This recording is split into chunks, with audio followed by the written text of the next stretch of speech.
Баршаңызға сәлем, сіздермен бірге Құндыз. Мақсатқа қалай жетемін? Мақсатқа жетудің 3 қадамы бар. Бірінші қадам көбіне мәлім. 2 мен 3-ші қадамда көп адам біле бермейді, сол жерде қателіктер жасайды. Бірінші қадам ол мақсатыңызды анықтап алу. Тізімнен оны таңдап аласыз, таңдадыңыз. Сол мақсатқа жеткен кездегі эмоцияны түсіріп шығу, күй кешу. Күй кешу состояниені прожить деп айтады. Сол күйді кешу үшін сіз 5 сезімді сезіну керексіз. Есту, көру, дәм сезу, иіс сезу. Ұстап көру, визуализация көмектеседі бұл жерде. Көп адамға карта желания көмектеседі, картина қарау. Сол мақсатты жеткен кездегі күйді кешуге көмектесетін амал, тәсілдер, инструменттер.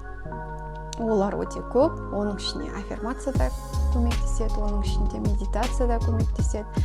Бұл бірінші қадам, оны көп адам жасайды. Бірақ 2-ші мен 3-ші қадамды сізде жасаңыз, сол кезде тез жетесіз. 2-ші қадам ол самооценка.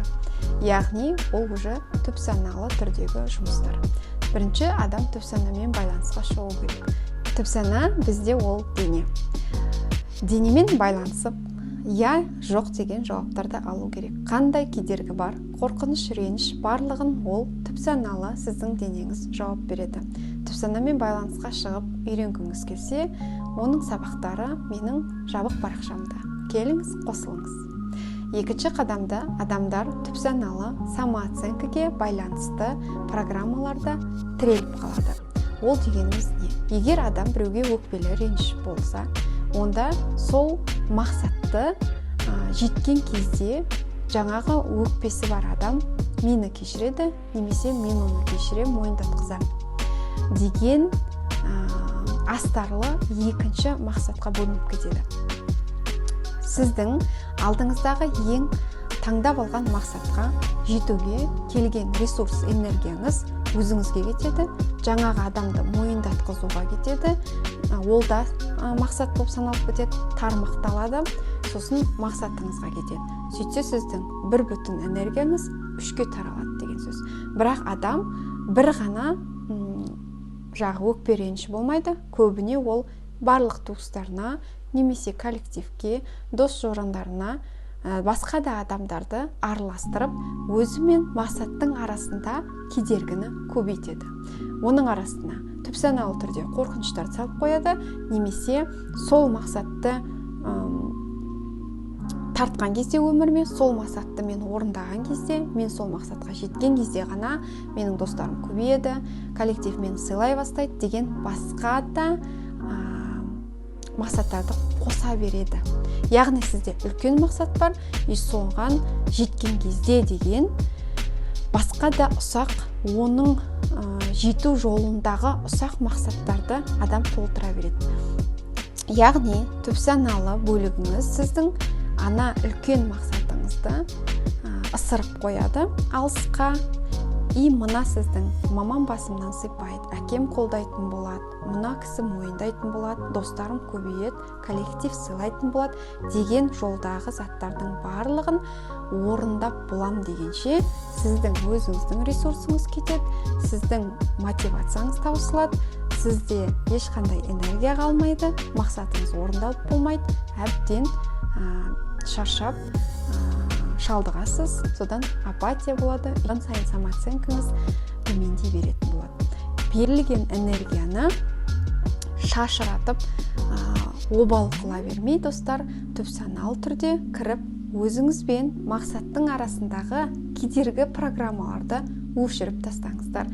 Керек емес, кедергі болып тұрған өкпе ренішті де алыңыз, немесе сонда ғана мен достарым көбейеді, сонда ғана мен коллективім авторитетті қылады мені, сонда ғана мен жаңағы жұмысымнан өсем деген артық мақсаттарды алып тастаңыз.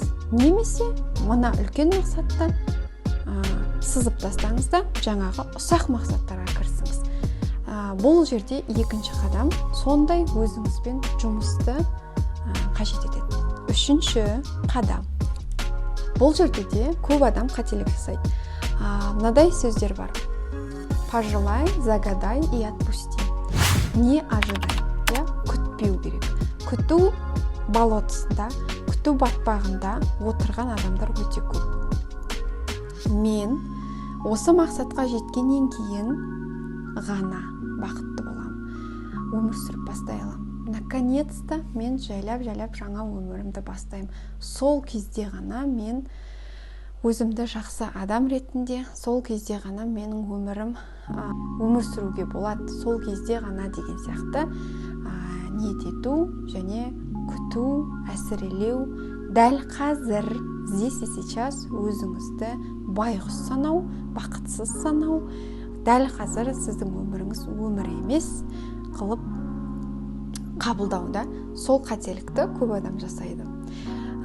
Ондай күйде отырсаңыз, жоқшылықтан, жаңағыдай бақытсыздықтан сұрайтын болсаңыз мақсатта, тартқыңыз келсе, ол орындалмайды. Сондықтан сіз молшылық состояниясынан, бар күйден сұрау керексіз, тарту керексіз. Балалар сияқты, кішкентай балалар сияқты, олардың шаруасы түгел, бәрі жақсы, олар ешқандай самооценкаге байланбаған, оларда өкпе-реніш жоқ, оларда күту деген жоқ, оларда просто мен қазірнен қалап тұрмын, дәл қазір мен күштімін, мен өмірім мықты, қазір бәрі тек айналам гүл болып жатыр, өзім бақыттымын, менен асқан мін жоқ адам, мен идеальнымын, мен осыны қалаймын. Болды, ол тартыла береді. Энергия бәрі тіке ағат, ресурс келді, кетті, орындалды. Адам үшінші қадамда, қазір сізде бір мақсат орындалмай жатса, онда ойланыңыз, үшінші қадамда сізде басқа жаққа энергияңыз ағып жатыр. Қазір шүкіршілік жоқ, қазір благодарность сезімі жоқ, состоянияңыз барлығы